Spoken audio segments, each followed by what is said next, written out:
Hello दोस्तों, कैसे हो आप सब। उम्मीद करते हैं सब खैरियत से होंगे। आज मैं आपके लिए लाई हूँ शाही शहजादी की कहानी। एक वक्त की बात है, एक खूबसूरत रियासत में एक प्यारी सी शहजादी रहती थी जिसका नाम ज़ैनब था। ज़ैनब बहुत ही मेहरबान और मोहब्बत करने वाली थी।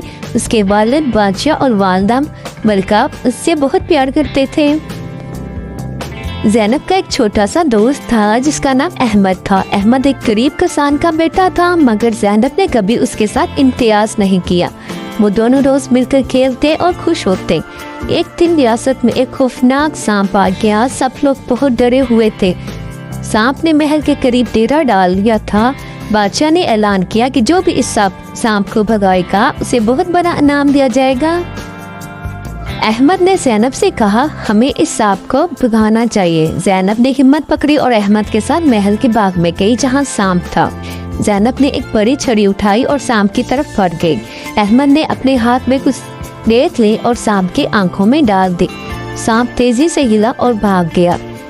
बादशाह और मलिका बहुत खुशी हुए। उन्होंने ज़ैनब और अहमद को बहुत सारी दुआएं दी और अहमद को भी अपने बेटे की तरह गले लगाया।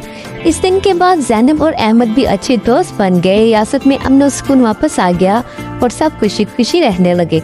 और यूँ ज़ैनब और अहमद ने साबित किया कि दोस्ती और बहादुरी से हर मुश्किल का सामना किया जा सकता है।